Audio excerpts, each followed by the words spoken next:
The note was only 11 words long, but it stopped my heart completely. "He's going to make everyone think you are crazy." I read it 3 times, standing in the middle of our walk-in closet. My fingers still wrapped around the lapel of my husband's gray suit jacket, the one I'd pulled from the back rack to drop off at the dry cleaner. The note had been folded into a tight square and tucked inside the breast pocket, like a secret someone desperately needed me to find. The handwriting was small and careful, feminine, and signed at the bottom with only 2 letters, D.H. Diane Holloway, my husband's assistant. The one he had let go 3 weeks ago without a single explanation beyond it wasn't working out. I stood there for a long time, the note trembling in my hand, the silence of our house pressing in around me. Marcus had left for his office 2 hours ago. The morning light came through the blinds in pale yellow strips across the carpet. Everything looked exactly the way it always did: clean, ordered, expensive. The life of a woman who had nothing to complain about. The life of a woman whose husband provided everything. The life of a woman who had apparently stopped paying attention. I reread the note one more time. "He is going to make everyone think you are crazy." Then I folded it back into its square, slipped it into my own pocket, and sat down on the edge of the bed with my hands in my lap. My name is Claire Ashford. I am 31 years old. I teach 2nd grade at Millbrook Elementary. I have been married to Marcus for 4 years, together for 6. I have never been diagnosed with a mental illness. I have never been hospitalized. I have never had what anyone would call an episode. I am not, by any definition, unstable. But as I sat there with Diane's note burning a hole through my pocket, I understood for the first time that none of that would matter if Marcus had already decided otherwise. He was a corporate attorney. He built cases for a living. He knew exactly how to construct a narrative, layer by layer, until it became the only story anyone could see. My throat tightened. The filing cabinet in his home office had always been locked. Marcus kept the key on his main keyring, the one that never left his person. He told me early in our marriage that it was client files, privileged information, and I'd accepted that without a second thought. I had never been the suspicious type. I had trusted him the way you trust the floor beneath your feet. Completely. Without checking. I walked to his office slowly, as if the house itself might alert him. The room smelled like leather and cedar, and the faint trace of his cologne. His desk was immaculate, 3 monitors, all dark. A legal pad with notes in his tight, efficient handwriting. A framed photo of the 2 of us from our honeymoon in Positano, me laughing, head tipped back, him watching me with an expression I used to call adoration. I stood in front of the filing cabinet for a long moment. Steel, 4 drawers. A small lock on the upper right side. I pulled the handle on the bottom drawer out of instinct, already knowing it wouldn't move. It didn't. I stood back and looked at the room. There had to be a spare key somewhere. Marcus was methodical but not paranoid, or at least I had believed that. I checked the underside of his desk with my fingers. Nothing. I opened the shallow pencil drawer and sorted through paper clips and highlighters and a spare phone charger. Still nothing. Then I checked the back of the framed honeymoon photo. The key was taped there with a small strip of masking tape, flush against the cardboard backing. My stomach dropped. He had hidden it in plain sight, behind the one thing in this room he knew I would look at and feel only warmth. My hands were steady when I unlocked the cabinet. I don't know why. Maybe because I had already crossed some internal threshold. Maybe because part of me had been waiting for this, had felt something wrong for months, and simply refused to name it. The bottom drawer slid open. Red folder, right in front. Just like Diane had said. I lifted it out and opened it on the desk, and the first thing I saw was my own name at the top of a typed document. Claire and Ashford. Capacity Assessment Preliminary Notes. I pulled out the chair and sat down. There were 7 documents in the folder. I read every single one. The first was a 2-page summary written by someone named Dr. Philip Crane, listing what he described as observed behavioral patterns consistent with early-stage delusional disorder. Mood instability. Disproportionate emotional responses. Periods of confusion and memory gaps. Paranoia directed at close family members. I had never met Dr. Philip Crane. I had never spoken to him, sat in his office, or answered a single question he might have asked. Yet somehow, He had produced 2 pages of detailed clinical observations about my mental state. The second document was an email chain. Marcus had been corresponding with a lawyer named Brent Feld at a firm I didn't recognize. The emails were clinical, transactional, completely devoid of any language that acknowledged I was a person, a wife, specifically his wife. They discussed initiating capacity proceedings and the timeline for transfer of financial authority and the importance of establishing a documented pattern prior to filing. The third document was a printed email Marcus had sent to my mother. I recognized the timestamp 3 months ago, a Thursday. I had been at school. He had written to her that he was deeply concerned about my behavior at home, that I had become erratic and difficult to reach, that he had been covering for me to protect my job. He told her he was exploring options but asked her not to say anything to me because it might accelerate her deterioration. My mother had never mentioned this email to me. Not once. I sat back in Marcus's chair, and for a moment I couldn't breathe. Not because I was falling apart, but because of how clearly I could suddenly see the architecture of it. He had been building this for months, quietly, methodically, the way he built every case. Laying foundations before anyone knew construction had started. Reaching out to my family, creating a paper trail, commissioning a fake psychiatric assessment from a doctor willing to sign his name to whatever Marcus needed. And then there was the fourth document, a life insurance policy, $2 million, issued 14 months ago. Beneficiary, his sister, Rachel. Not me, not my family. His sister, who I had met exactly 4 times, and who had never once looked at me like I belonged in Marcus's life. I set the folder down on the desk. Outside, a car passed on the street. A dog barked somewhere 2 houses down. Normal sounds. The neighborhood going about its ordinary morning. I thought about the last few months. The way Marcus had started mentioning to friends at dinner that I seemed tired lately or a little off. The time he called my principal, which he'd told me, was to discuss volunteering, but which I now understood differently. The way he had quietly suggested I take a break from the book club I'd attended for 3 years, claiming I seemed overwhelmed. Each thing alone had seemed like concern. Together, they were a pattern. A case being built in real time, brick by patient brick. I thought about Diane. She had worked for Marcus for 2 years. She was sharp and quiet and professional. And she had apparently seen enough to risk everything just to leave me 11 words in a suit pocket she had no guarantee I would ever check. I owed her more than I could currently articulate. I took photos of every document in the folder with my phone. Then I returned everything exactly as I had found it. Locked the drawer. Returned the key behind the photo. Smoothed the edge of the tape. Placed the frame back at precisely the same angle. I was operating on a kind of cold, crystalline calm I had never felt before in my life. I walked out of his office, closed the door behind me, and stood in the hallway for exactly 30 seconds. Then I picked up my keys and drove to school like it was any other Tuesday. That evening I made pasta. I poured 2 glasses of wine. I asked Marcus about his day and listened while he talked about a deposition that had run long and a client who was impossible and a dinner next week he needed me to attend. I laughed at the right moments. I topped off his glass. I looked at the man sitting across the table from me, the man I had loved, genuinely loved, for 6 years, and I felt something close in my chest like a door swinging shut and latching. I did not sleep that night. I lay beside him in the dark, listening to him breathe, and I made a list in my head of everything I needed to do and the order I needed to do it in. First, find Diane. Second, a lawyer. Not just any lawyer. The kind who specialized in exactly this. Third, a psychiatrist, real, credentialed, unimpeachable, who could evaluate me and put in writing what I already knew. That I was fine. That I had always been fine.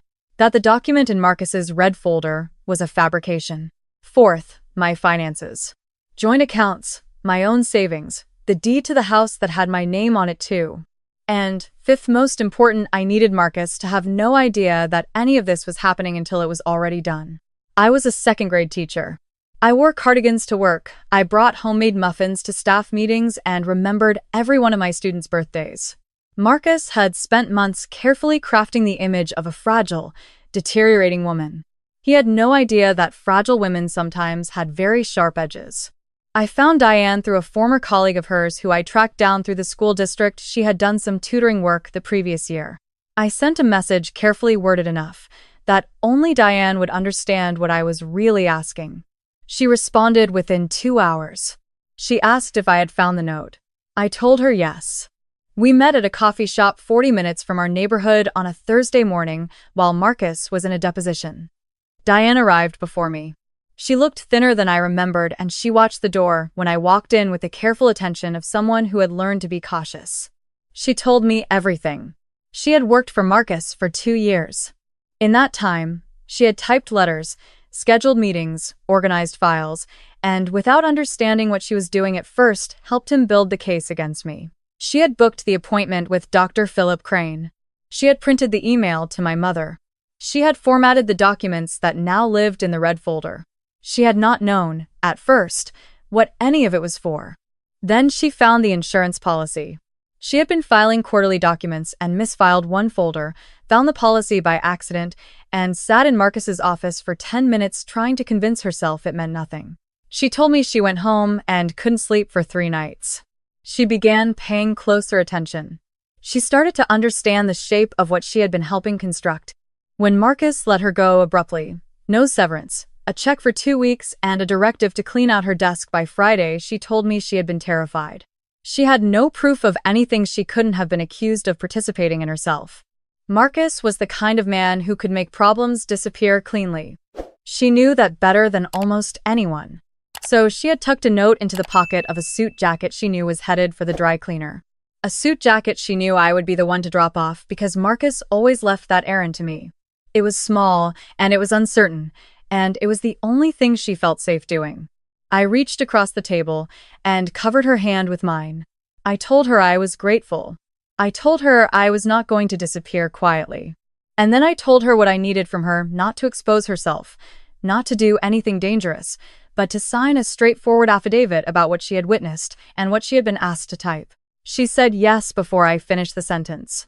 By the end of that first week, I had retained a family law attorney named Sandra Park, who had 17 years of experience in cases involving financial fraud and marriages and had, in her words, seen this exact playbook before, and in every case the husband underestimated his wife. She reviewed the photos of Marcus's documents and told me the insurance policy alone was a significant flag. The fabricated psychiatric assessment was, in her opinion, potentially criminal, depending on what Dr. Philip Crane's licensure situation looked like. She made some calls. Dr. Philip Crane, it turned out, had surrendered his medical license in another state 2 years prior, following an ethics violation. He was, essentially, practicing nothing, just signing his name for people who needed signatures. Sandra's expression when she told me this was the closest I'd seen a lawyer come to looking delighted. I saw a psychiatrist named Dr. Elaine Morris on a Friday afternoon, telling Marcus I had a dentist appointment. Dr. Morris was thorough and unhurried. She asked me questions for 90 minutes. She administered 2 standardized assessments. She reviewed the document from Dr. Crane with the careful attention of someone reading something offensive.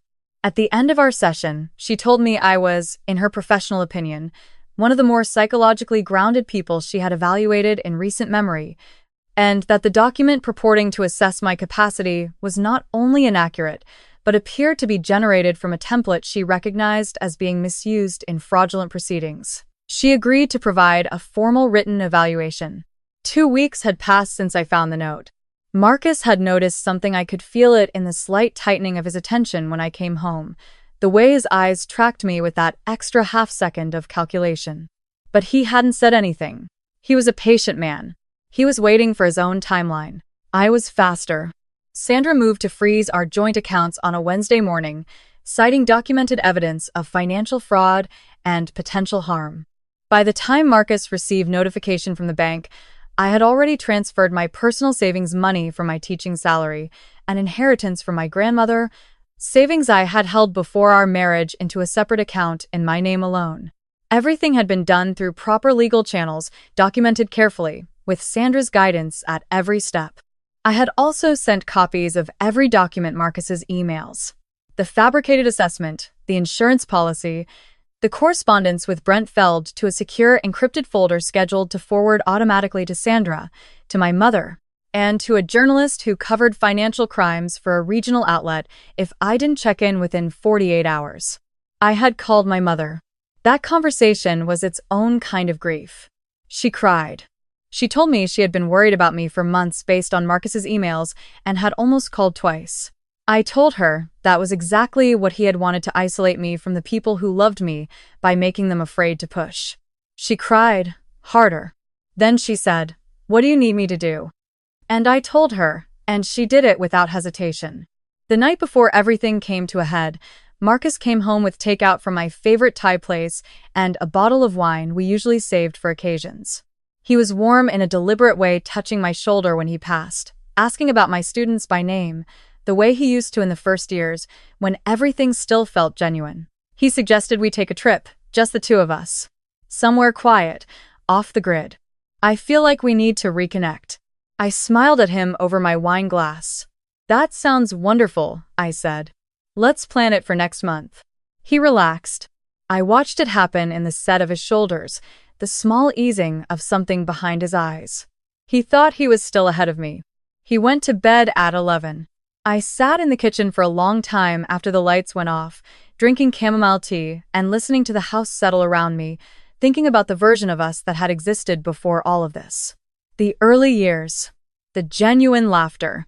Whether any of it had been real or whether I had simply been useful to him from the beginning in ways I hadn't understood. I didn't have an answer to that. Maybe I never would. But I had learned something about myself in the past 3 weeks that I couldn't have articulated before, that I was not who he had spent months trying to make me into. I was not fragile. I was not deteriorating. I was not a woman whose grip on reality needed to be questioned or whose assets needed to be transferred to someone else's name. I was a woman who had found a note in a suit pocket and paid very close attention. Sandra arrived at the house at 8:30 the following morning with a colleague. Marcus was still at the breakfast table with his coffee and his phone when the doorbell rang. 2 lawyers. A forensic financial investigator Sandra had engaged to document the fraudulent nature of the capacity proceeding, and a letter from the State Bar's Ethics Board informing Marcus that a complaint had been filed against him in connection with his coordination with an unlicensed practitioner to produce fraudulent medical documentation in anticipation of a legal proceeding, a complaint substantial enough that the board had opened a formal inquiry. I stood in the hallway behind Sandra and watched Marcus's face as he read. The color left it in stages, the way the sun disappears behind clouds, degree by degree until the light is just gone. He looked up at me. For a long moment, he said nothing. Then, "Claire, I can explain all of this." "I know you can," I said. "You're very good at explaining things. You built a whole case out of explanations." I kept my voice even. "Sandra is going to take it from here." He looked at the lawyers. Then back at me. Something moved across his face. Not remorse, not guilt, exactly. More like the stunned recalculation of a man who has just discovered the board he thought he was winning on had been reset without his knowledge. "How long?" he said. 3 weeks, I said. "You had months." He started to say something else, but Sandra stepped forward and the professional process of dismantling everything Marcus had built took over, the way legal proceedings do, with paperwork and documentation and language stripped of all emotion.